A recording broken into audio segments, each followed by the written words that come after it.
Tadi kami bertiga bingung menentukan siapa yang khotbah. Tetapi karena ada di antara kami yang tabisannya paling belakangan, itu artinya junior, maka kami suruh duluan dia. Ya. Jadi Romo Riki silahkan khotbah duluan, lalu habis itu Romo Ulun, saya belakangan saja.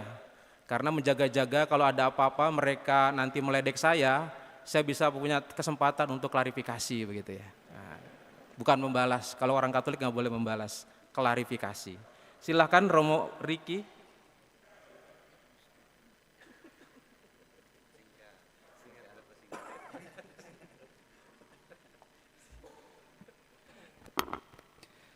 Oma, opa, ibu bapak, rekan-rekan muda, para frater, suster, saudari-saudari yang terkasih, selamat sore.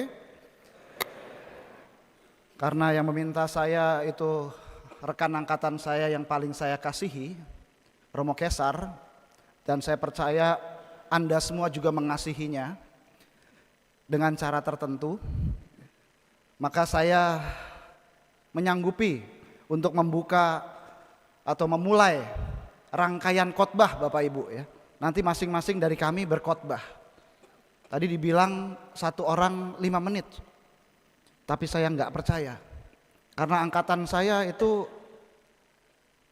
doyan ngomong Bapak Ibu. Jadi mohon nanti kalau agak lama sedikit ya dimaklumi ya. Ini kan pesta HUT Imamat, nah, terutama Romo Kesar dan Romo Ulun. Saudari-saudara yang terkasih, suasana kita memang suasana pesta HUT Imamat, walaupun dirayakan pada hari Minggu biasa yang ke-21. Betul, 21. Tetapi bacaannya cukup ngeri.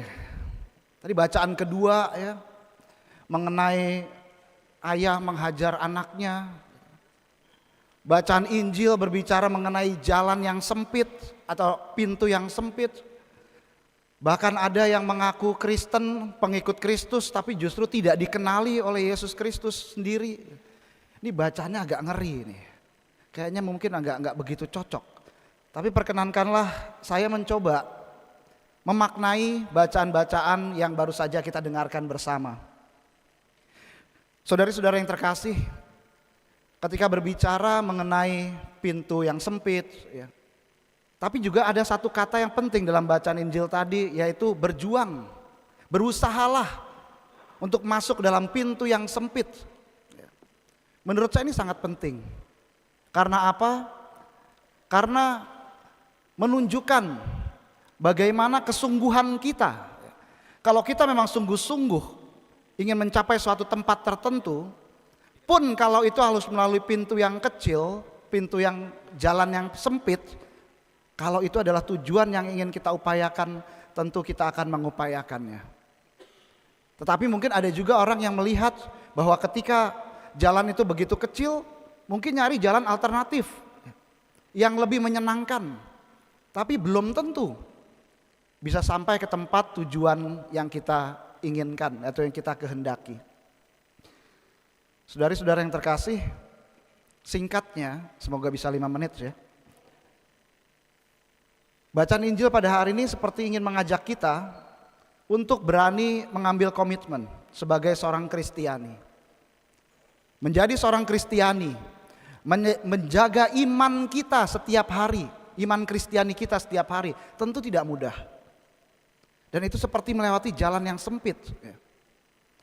Kalau kita melewati misalnya katakanlah kita mengikuti Google Maps dan harus menuju ke satu tempat tertentu, kadang-kadang kan Google Maps itu mengarahkan ketika kita ke jalan-jalan yang kecil gitu ya. Untuk orang yang mungkin nyupirnya tidak begitu ahli seperti Romo Ulun tuh kalau nyupir ahli sekali. Ya. Karena memang sering, nanti saya kalau ngeledek dibalas lagi sama dia nih. Romo Ulun sangat ahli nyetirnya, jadi saya yakin walaupun lewat jalan yang sempit, mobil tidak akan lecet. Kalau Romo Kesar ya gitu. Mungkin lecet-lecet dikit lah. Tetapi setidaknya keberanian untuk melewati jalan yang sempit, untuk sampai kepada tujuan. Kesungguhan kita sebagai seorang Kristiani justru ditantang ketika dalam keseharian kita diajak untuk memperjuangkan komitmen itu. Tidak mudah tentu saja. Kadang-kadang dalam perjuangan kita juga mengalami sakit, ya, perih.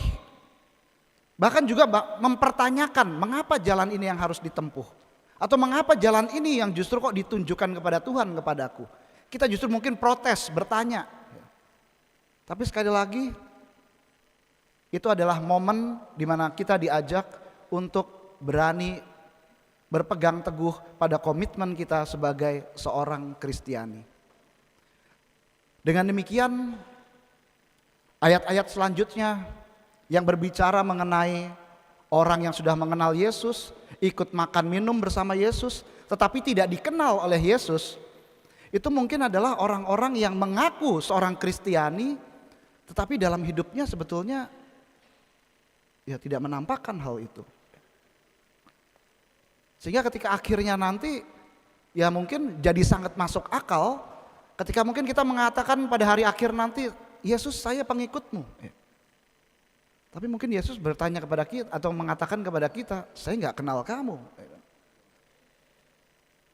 Karena apa? Karena dari awal mula komitmen kita mungkin agak kurang. Saudari-saudara yang terkasih, semoga bacaan Injil pada hari ini dan juga bacaan kedua tadi mengenai bagaimana seorang yang sebetulnya mencoba mendidik dirinya sendiri, mengasah dirinya sendiri, mungkin juga dengan segala sesuatu pengalaman-pengalaman yang tidak mudah, tapi sekali lagi kita justru diajak untuk memegang teguh komitmen kita, iman kita sebagai seorang Kristiani, menjalani hidup kita sebagai seorang Kristiani dengan segala macam mungkin persoalan-persoalan dan kesulitan yang ada. Tapi pada akhirnya ketika kita setia, kita akan sampai tujuan yang kita inginkan, yang kita kehendaki bersama. Karena saya biasanya khotbah saya itu teoretis Bapak Ibu ya. Mohon maaf, saya pengajar, jadi biasanya teoretis. Tetapi nanti biasanya akan ada sentuhan-sentuhan tertentu dari kedua rekan saya, Romo Kesar dan apalagi Romo Ulun. Jadi saya percaya kepada mereka untuk menambahkan buah-buah permenungan untuk kita semua pada sore hari ini.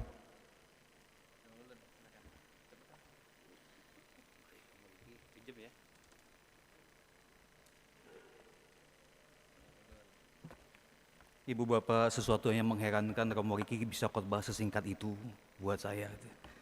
Bapak Ibu dan saudara-saudara yang dicintai Tuhan, saya terinspirasi dengan bacaan Injil yang berbicara Yesus berkeliling dari kota ke kota, dari desa ke desa sambil mengajar. Ini adalah teks pembuka dari bacaan Injil hari ini yang buat saya menginspirasi bagaimana Yesus keliling untuk berbuat baik. Inilah panggilan saya, panggilan Romo Kesar, panggilan Romo Riki, dan panggilan kita semua, keliling dari desa ke desa, kota ke kota untuk berbuat baik. Makanya saya jarang di rumah, suka keliling. Masalahnya saudara-saudara yang dicintai Tuhan, keliling dari desa ke desa, kota ke kota kadang-kadang punya tantangan. Tantangannya adalah desa sebelumnya ataupun kota sebelumnya itu membuat kita betah. Kami bertiga adalah orang yang cukup betah dengan tugas-tugas kami sebelumnya, sebelum tugas yang kami terima sekarang. Saya 5,5 tahun di Australia sebelum saya kembali tahun 2022. Di Australia saya betah. Sampai Bapak Kardinal datang ke Australia, datang ke hari lulusan saya hanya memastikan supaya saya mau pulang. Itu ceritanya. Saya senang di sana, diterima dengan baik, bergembirakan berjumpa dengan orang-orang baik. Romo Riki juga betah, dia di Jerman 7 tahun. Bahkan sudah disiapkan tongkat uskup buat dia di sebelah sini saudara-saudara. Romo Riki di Jerman 7 tahun, bahkan dia kalau marah sama frater-frater, kalau mimpi pakai bahasa Jerman saudara-saudara. Frater-frater nggak ada yang paham dan itu menggembirakan. Yang satu marah, yang satu nggak paham menggembirakan. Romo Kesar ini di Harapan Indah 9 tahun sebagai pastor kepala. Kami dulu sangat khawatir, takutnya Romo Kesar itu akan menjadi wakilnya Kang Deddy Mulyadi. Tapi dia mau menerima keputusan uskup untuk pindah ke Kim Tae-gon. Jadi kami di tugas-tugas sebelumnya itu adalah pribadi-pribadi yang betah. Romo Kesar itu sosoknya sangat terkenal di Bekasi. Kalau dia jalan ke pasar di kota Bekasi, preman-preman cium tangan dia saudara-saudara gitu. Romo Riki kalau di Munchen sebut nama dia, nggak ada yang kenal. Tapi saudara-saudara yang dicintai Tuhan, tantangannya seperti itu. Kami tuh kadang-kadang begitu betah dengan tugas perutusan sebelumnya, kota sebelumnya, desa sebelumnya, sehingga kadang-kadang untuk mengawali tugas baru kadang-kadang berat. Dan kami bersyukur ternyata di tempat tugas yang baru kami menemukan pribadi-pribadi yang amat sangat mendukung kami dalam perjalanan panggilan kami. Maka terima kasih hari ini kami mengucapkan kepada orang tua, sanak saudara, keluarga, kerabat, kenalan, yang dengan satu dan lain cara mendukung kami di tempat tugas perutusan setiap hari yang berbeda untuk berkeliling dan berbuat baik. Kami bertiga adalah angkatan yang sangat dekat gitu ya, tapi berbeda tugas perutusan. Dengan Romo Riki kami kadang-kadang malam-malam saya gitu ya, suka jalan keluar mendukung UMKM alias jajan saudara-saudara gitu ya. Bahasanya adalah marilah kita mendukung UMKM supaya pulih lebih cepat, bangkit lebih kuat gitu ya. Karena rumah kami berdekatan, saya di Kuskupan, Romo Riki di Cempaka Putih. Dengan Romo Kesar kami bersama-sama terus. 9 tahun sebagai frater ya Romo Kesar itu bersama-sama terus. Jogja 2,5 tahun kami teologi berdua diutus belajar teologi. Kami kalau ke Jogja naik kelas bisnis saudara-saudara. Senja Utama. Stasiun Senen menjadi stasiun Tugu gitu ya. Keliling bersama-sama, naik kereta bersama-sama, pakai jaket. Dulu kereta belum ada AC, duduknya berdampingan, kadang-kadang kepalanya bersebelahan gitu ya. Orang yang melihat kami mungkin melihat kami sebagai pasangan sesama jenis. Tapi itu tidak akan terjadi dalam hidup saya gitu ya. Tapi kami mengucap syukur untuk semua pengalaman-pengalaman indah yang kami punya bersama dengan Romo Kesar, bersama dengan Romo Riki. Perjalanan kami adalah perjalanan yang saya yakin imam juga membutuhkan imam, pastor membutuhkan pastor. Kita diutus untuk keliling dari desa ke desa, kota ke kota untuk berbuat baik. Maka saudara-saudara dicintai Tuhan, sebagaimana ini adalah panggilan kita semua, marilah kita senantiasa semangat untuk yang namanya berkeliling sambil berbuat baik. Pengalaman kita berbeda, 15 tahun imamat, 13 tahun imamat berbeda gitu. Pembicaraan kami juga berbeda. 5 tahun pertama jadi imam, jadi pastor, kami berbicara mengenai sukacita sebagai pastor dan hal-hal lucu yang kami alami sebagai pastor. Tahun ke-6 sampai dengan tahun ke-10, kami berbicara mengenai keuskupan, arah dasar, strategi pastoral dan lain sebagainya. Tahun ke-11 sampai dengan sekarang kami nggak lagi berbicara mengenai itu, kami berbicara mengenai hasil cek darah kami masing-masing. Siapa yang kolesterol, asam urat, darah tinggi dan lain sebagainya gitu. Saya nggak akan membukanya di sini, tapi sepertinya ketika mereka wafat, saya akan bisa requiem saudara-saudara gitu ya. Ibu Bapak dan saudara-saudara yang dicintai Tuhan, marilah kita menyadari panggilan kita sebagaimana diungkapkan dalam Mazmur tanggapan hari ini, pergilah ke seluruh dunia dan wartakanlah Injil. Ini bukan tugas kami saja, tapi juga menjadi tugas Bapak Ibu, dan semoga kita menjadi pribadi-pribadi yang senantiasa gembira untuk mewartakan Injil, karena kita punya teman-teman yang bersama-sama mau mewartakan Injil. Dan lebih daripada itu kita punya Tuhan Yesus yang menyertai kita, yang berjalan bersama dengan kita untuk berbuat baik, mewartakan Injil. Ada tantangan? Ada. 10 tahun pertama jadi pastor itu banyak tantangan. Tahun ke-11 sampai dengan tahun ke-20 banyak rantangan. 20 tahun jadi pastor banyak pantangan. Itu yang terjadi. Semoga kami pantang untuk tidak setia kepada apa yang sudah kami ungkapkan, dan kami bersyukur untuk semua pengalaman-pengalaman indah yang kami lalui bersama dengan Bapak Ibu, berjalan bersama mewartakan Injil. Saya ditabiskan 18 Agustus 2010 bersama dengan Romo Kesar di paroki saya di Kampung Sawah. Tabisannya jam 4 sore, sedikit cerita singkat. Tabisan jam 4 sore, jam 2.30 diajak oleh Romo Kesar ke keluarga besarnya. Romo Kesar mungkin masih ingat keluarga besar, karena Romo Kesar papanya dari Maumere gitu ya. Lalu kemudian di keluarga besarnya itu ada pesta sebelum tahbisan. Dan ketika ada pesta sebelum tahbisan, mau gak mau ada minuman beralkohol. Mau gak mau saya juga minum. Jadi pas tahbisan saya agak keliengan saudara-saudara gitu ya. Ketika ditanya, berjanjikah kamu setia untuk kepada saya iya aja saudara-saudara. Ini akibat dari Romo Kesar dan teman-temannya. Tapi saudara-saudara dicintai Tuhan, marilah kita juga mohon rahmat dari Tuhan. Kadang-kadang kita keliengan dalam tanda kutip, kemampuan kita tidak bisa untuk terus-menerus berjalan keliling mewartakan Injil. Tapi dalam pribadi Bapak Ibu, pribadi kita semua, pribadi para Romo, kita punya Roh Kudus yang senantiasa menyertai kita. Saya akan berikan kepada Romo Kaisar yang akan memberikan kesimpulan.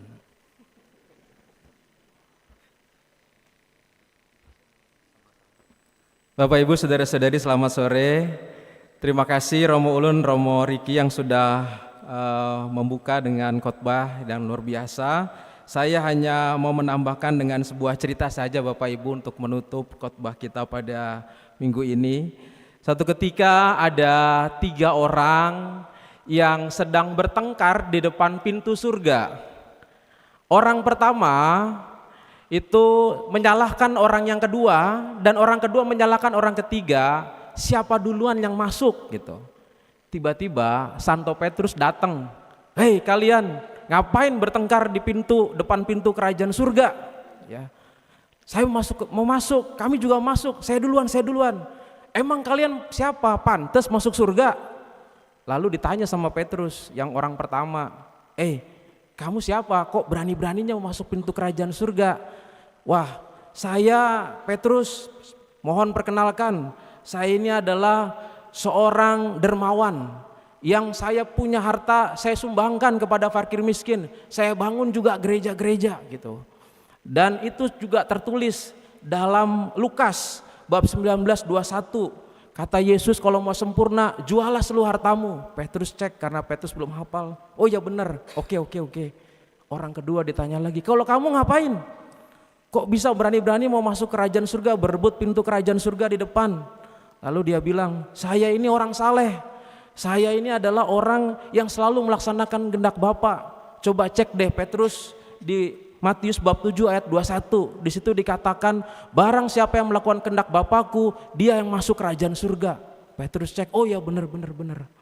Nah sekarang orang ketiga ditanya, lah kalau kamu ngapain? Kamu kenapa berani-beraninya mau masuk pintu kerajaan surga? Lalu kemudian coba Santo Petrus, coba cek di Lukas bab 13 ayat 24. Dicek sama Petrus, dibaca, berusahalah masuk ke pintu yang sempit. Nah apa hubungannya? Saya selama di dunia sudah diet dan saya siap masuk kerajaan surga. Pintunya sempit katanya. Kira-kira Bapak Ibu, siapakah di antara mereka yang masuk kerajaan surga? Yang bisa masuk pintu surga siapa? Gak tahu. Kalau di antara kami siapa yang bisa masuk ini kira-kira?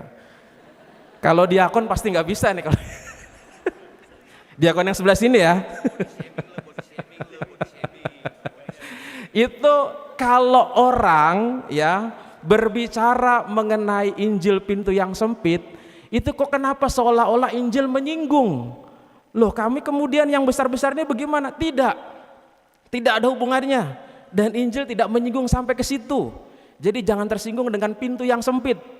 Ya saudara-saudari, ya tentu saja Paus Fransiskus itu ketika dia meninggal, saya yakin dia masuk kerajaan surga, dan saya yakin pintunya muat sama dia. Karena pintu yang sempit bukan berarti kita juga harus kecil. Tetapi apa yang dimaksud dengan pintu yang sempit itu? Tadi Romo Ulun, Romo Riki cerita bagaimana memasuk pintu itu dengan berjuang, dengan perjuangan kita masing-masing. Maka pintu yang sempit itu adalah, yaitu tadi, bagi kita adalah suatu usaha untuk berjuang, masuki pintu kita masing-masing. Jadi pintu surga itu bukan jauh di sana. Pintu surga itu dekat. Pintu surga itu ada di sekitar kita, dan pintu surga itu yang sempit, yang juga bukan hanya sempit tapi cepat-cepat ditutup. Katanya bukannya sempit tapi bisa ditutup oleh tuannya. Jadi kalau masuk pintu surga itu harus yang namanya itu juga berusaha, tetapi juga dia harus cepat-cepat, jangan menunda-nunda. Nah apa itu? Ketika tadi dikatakan kalau menjadi imam itu punya perjuangan, saya yakin juga Bapak Ibu juga punya perjuangan menghadapi pasangan masing-masing yang juga harus menerima, menghadapi anak-anak yang juga harus menerima dengan berbagai macam kelemahannya, berusaha mengampuni, berusaha memaafkan, berusaha juga memahami lagi besoknya seperti itu. Tantangannya ada sebagai seorang suami, sebagai seorang istri, dan bahkan juga anak-anak juga punya tantangannya. Ya, pasangan juga kadang-kadang seorang suami juga punya tantangannya terhadap istri.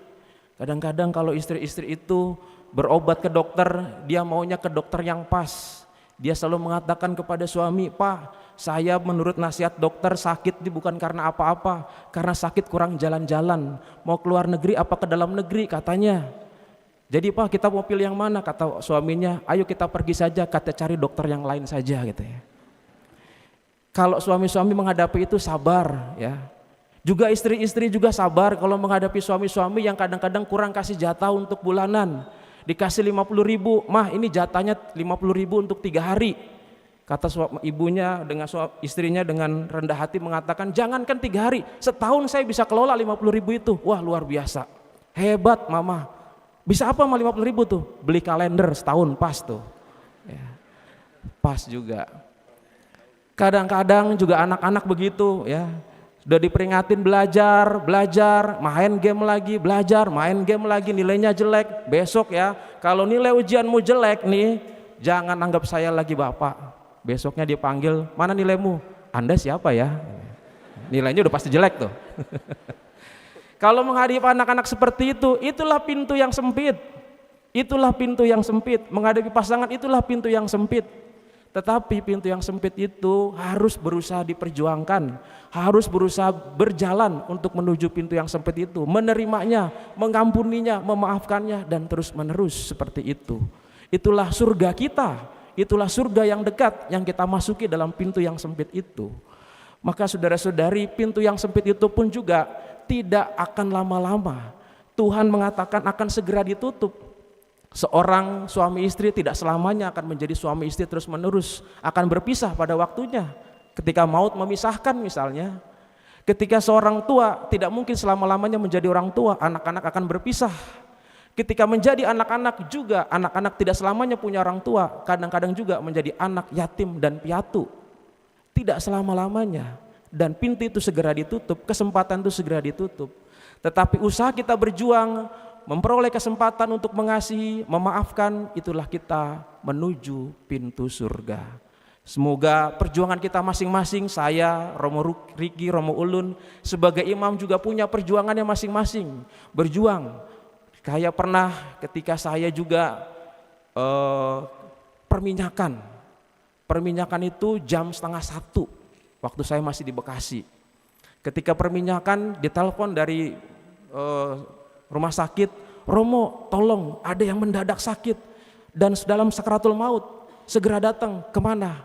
"Ke mitra keluarga." Saya langsung cepat-cepat datang ke sana. Saya tanya, "Pak, saya sudah sampai di lobi." "Di mana?" "Saya juga di lobi, Romo." "Kok kita nggak ketemu? Bapak pakai baju apa?" "Biru." "Romo pakai baju putih." Dicek nggak tahu. "Pak, saya sudah dari tadi, Pak." "Saya juga dari tadi, Romo." "Bapak di mana?" "Mitra keluarga." "Romo, mitra keluarga." "Mitra keluarga mana, Pak?" "Saya di mitra keluarga Bekasi." "Saya mitra keluarga Kemayoran, Romo." "Kenapa nggak dari tadi?" Aduh, balik lagi malam-malam begitu ya. Itu perjuangan juga salah satunya, memaafkan dan terus juga berjuang seperti itu. Itulah pintu surga yang sempit, dan di pintu surga yang sempit itulah kesempatan kita juga untuk bisa melakukan itu. Jadi marilah kita saling mendoakan, semoga kita bisa masuki pintu surga yang sempit itu dan berjuang bersama-sama. Tuhan memberkati kita. Amin. Kita bangkit berdiri saudara-saudari, mari kita akui iman kepercayaan kita di hadapan Tuhan. Aku percaya akan Allah, Bapa yang Maha Kuasa, pencipta langit dan bumi.